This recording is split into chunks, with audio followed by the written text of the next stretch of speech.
আসসালামু আলাইকুম viewers, welcome to recipes by Ishan's mom. চলে এসেছি আজ একটা স্পেশাল রেসিপি নিয়ে। আর স্পেশাল রেসিপিটার নাম হলো মাটন বিরিয়ানি। তো চলুন আর কথা না বলে পুরো রেসিপিটা দেখা যাক। তো প্রথমে আমি বেরেস্তা বানিয়ে নেব। তার জন্য আমি 4টে মিডিয়াম সাইজের পেঁয়াজকে খুব পাতলা করে কেটে নিয়েছি, সেটা তেলে দিয়ে দিচ্ছি। আর বেরেস্তা ভাজার সময় অবশ্যই ফ্লেমটা মিডিয়ামে রাখতে হবে। এবার হাত দিয়ে একটু ছাড়িয়ে ছাড়িয়ে আমি পেঁয়াজগুলোকে দিয়ে দিচ্ছি, তাহলে খুব সুন্দরভাবে ভাজা হয়ে যাবে। খুব সুন্দর কালার চলে এসছে। বেরেস্তা আমার রেডি। আমি বেরেস্তাগুলোকে উঠিয়ে নেব। খুব সুন্দর মুচমুচে বেরেস্তা তৈরি হয়ে গেছে। এবার আমি এখানে নিয়ে নিয়েছি 600 গ্রাম মতো মাটন। মাটনটাকে ভালো করে ধুয়ে নিয়েছি। ম্যারিনেট করার জন্য দিয়ে দিচ্ছি 1 চামচ হলুদ গুঁড়ো, 2 চামচ লঙ্কা গুঁড়ো,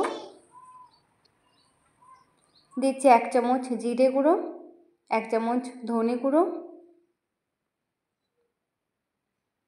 1 চামচ গোলমরিচ গুঁড়ো, আদা রসুন এবং কাঁচা লঙ্কার পেস্ট। আমি 1 ইঞ্চি আদা আর 5-6 কোয়া মতো রসুন আর 3টে কাঁচা লঙ্কাকে পেস্ট করে নিয়েছি। দিয়ে দিচ্ছি বেরেস্তা। যে বেরেস্তাটা আমি করে রেখেছিলাম তার আমি 80% মতো এখানে দিয়ে দেবো আর 20% রেখে দেবো।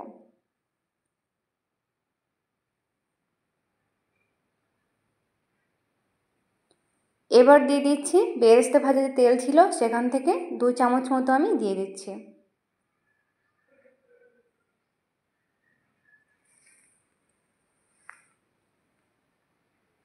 এবার দিয়ে দেব বিরিয়ানি মশলা।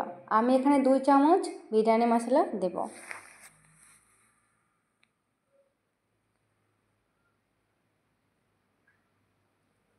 দিয়ে দেব স্বাদ মতো লবণ।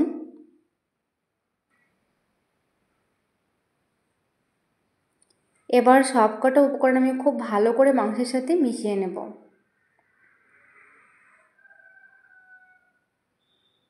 খুব ভালো করে মিশিয়ে নিতে হবে। ভালো করে মিশিয়ে নেওয়ার পর আমি এখানে এই মাংসটাকে 10 মিনিট জন্য রেস্টে রাখবো।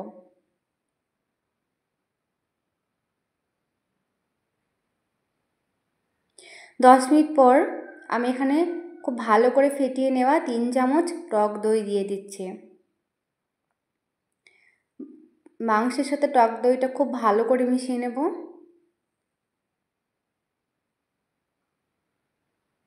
দইটা মাংসের সাথে খুব ভালো করে মিশিয়ে নেওয়ার পরে মাংসটাকে আরও 10 মিনিটের জন্য রেস্টে রাখবো।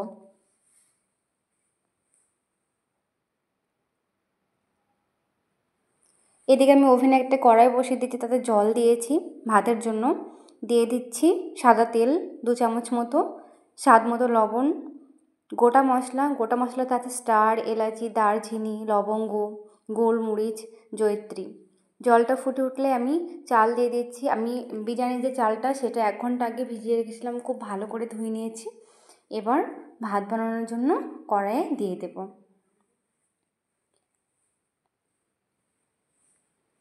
খুব বেশি টাইম ধরে এটা কুক করলে হবে না, গলে যেতে পারে। আর বারবার নেড়ে দিলে ভাতগুলো ভেঙে যেতে পারে। তো আমি এখানে 80% মতো ভাতটাকে কুক করে নেব। হয়ে গেছে ভাতগুলো আমার, নামিয়ে নেব। জলটা যাতে ঝরে যায় সেরকম পাত্রে আমি ভাতটাকে নিয়ে রাখছি। তো জলটা খুব সুন্দরভাবে ঝরে গিয়ে ভাতগুলো একদম ঝরঝরে হয়ে যাবে। তো এরকমভাবে আমি ভাতগুলোকে নিয়ে নিচ্ছি। বাকি ভাতগুলো ঠিক এইভাবেই নিয়ে নেব। এবার আমার মাংসটা ম্যারিনেট করা হয়ে গেছে। ওভেনে একটা প্রেসার কুকার দিয়েছি, তাতে দিয়ে দিয়েছি 3 চামচ মতো সরষের তেল। তাতে দিয়ে দিলাম একটা দারচিনি, 3টে ফাটিয়ে নেওয়া এলাচ। একটু ফ্রাই করে নিয়ে আমি ম্যারিনেট করা মাংসটা ওর মধ্যে দিয়ে দেব। প্রথমে কোনো রকম জল দেওয়া যাবে না। মাংসটা কুক করতে করতে মাংস থেকে অনেকটা জল ছাড়বে। আর এই জলটা যতক্ষণ না শুকাচ্ছে ততক্ষণ ধরে মাংসটা কষিয়ে নিতে হবে। আর যখনই জলটা শুকিয়ে যাবে বা কষানো হয়ে যাবে তখন 1 কাপ পরিমাণ জল এখানে দিতে হবে। দেখুন মাংসটা আমার খুব সুন্দরভাবে কষে গেছে, তেলও ছেড়ে দিয়েছে।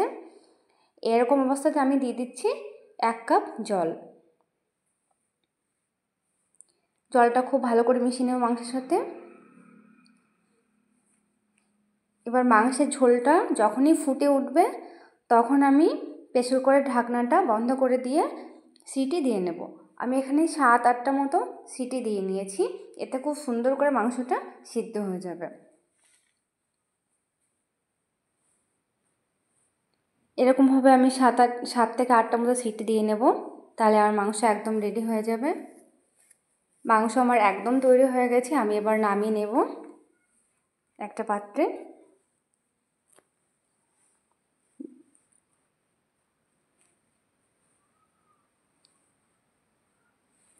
দেখেই বুঝতে পারছেন যে কতটা সুন্দর কালার এসছে। এই প্রসেসে রান্না করলে মাংসটি খুব সুন্দরভাবে সিদ্ধও হয়ে যাবে, আবার খেতেও খুব টেস্টি হবে, আর কালারটাও আসবে দারুণ।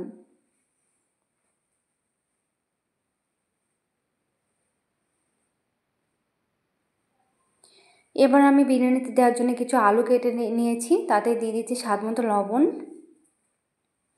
সামান্য পরিমাণ হলুদ আর 1 চামচ বিরিয়ানি মশলা। সবকটা উপকরণ আলুর সাথে খুব ভালো করে মিশিয়ে নেব। মেশানো হয়ে গেছে। আমি একটা কড়াইয়ে সাদা তেল, মানে ওই যে বেরেস্তা ভেজেছিলাম তার যে তেলটা ছিল বাকিটা, সেটা আমি দিয়েই আলুগুলো ভেজে নেব। তো ওই তেলে আমি আলুগুলো দিয়ে দিচ্ছি। আলুগুলো বারবার উল্টে পাল্টে দিয়ে ভেজে নিতে হবে, আর অবশ্যই করে একটা ঢাকনা দিতে হবে বা কভার করে নিয়ে ভাজতে হবে, আর একদম লো ফ্লেমে। তাহলে আলুটা খুব সুন্দরভাবে কুক হয়ে যাবে, খুব সুন্দর সিদ্ধ হয়ে যাবে। আলুটা আমার হয়ে গেছে, এবার আমি নামিয়ে নেব। দেখুন কালারটা কতটা সুন্দর এসছে, আর একদম সিদ্ধ হয়ে গেছে আলুটা।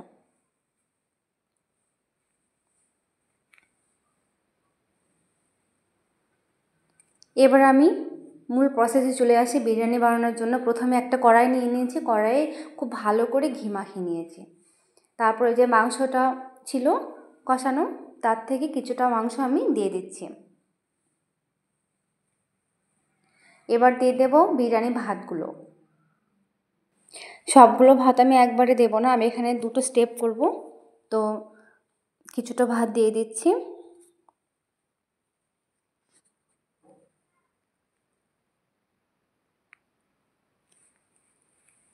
এবার দিয়ে দেব আলু,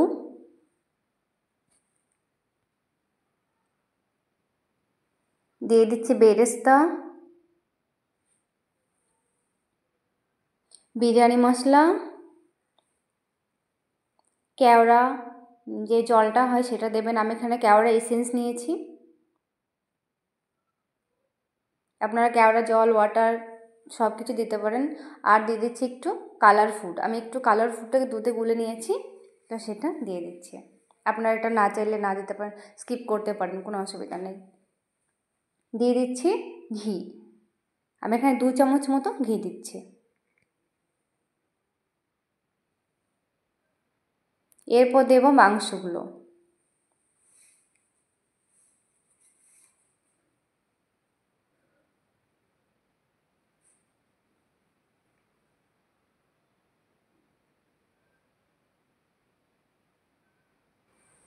আবারও দিয়ে দেব ভাত, যে ভাতটা ছিল তার থেকে কিছুটা দিচ্ছি।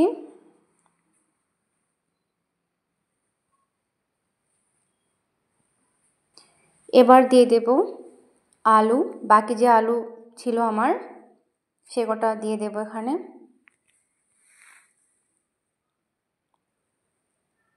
দিয়ে দিচ্ছি বেরেস্তা। সেম প্রসেসে প্রথমে যেগুলো দিয়েছি, যেভাবে প্রথমে স্টেপটা যেভাবে করেছি সেম স্টেপ দ্বিতীয়বার করতে হবে। দিয়ে দিলাম বিরিয়ানি মশলা, কেওড়া ওয়াটার বা কেওড়া এসেন্স,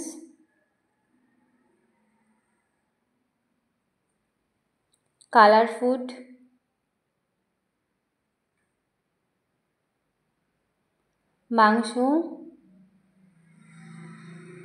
মাংস যেটুকু ছিল বাকি সবটা এবার দিয়ে দিচ্ছি।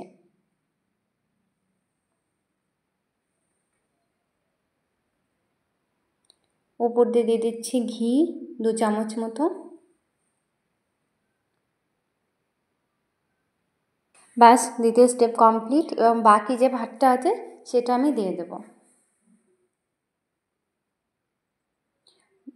একটু বেরেস্তা ছিল সেটা দিয়ে দিচ্ছি, অল্প একটু কালার ফুড দিচ্ছি,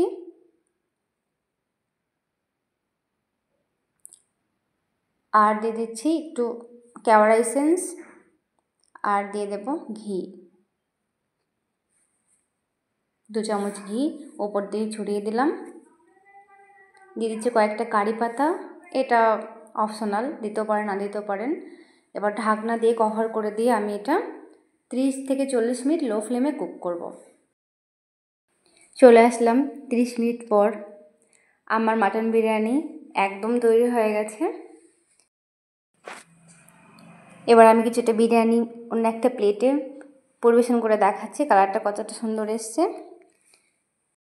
আমার এই রেসিপিটা ফলো করে আপনারা অবশ্যই বাড়িতে ট্রাই করুন মাটন বিরিয়ানি, অনেক অনেক ভালো হবে, সেটা তৈরি করলেই বুঝতে পারবেন। তো আজ এই পর্যন্তই, আবার দেখা হবে নেক্সট রেসিপি নিয়ে। ভালো থাকবেন, সুস্থ থাকবেন। পুরো রেসিপিটা দেখার পর ভালো লাগলে একটা লাইক করে দেবেন। পাশে থাকার জন্য ধন্যবাদ।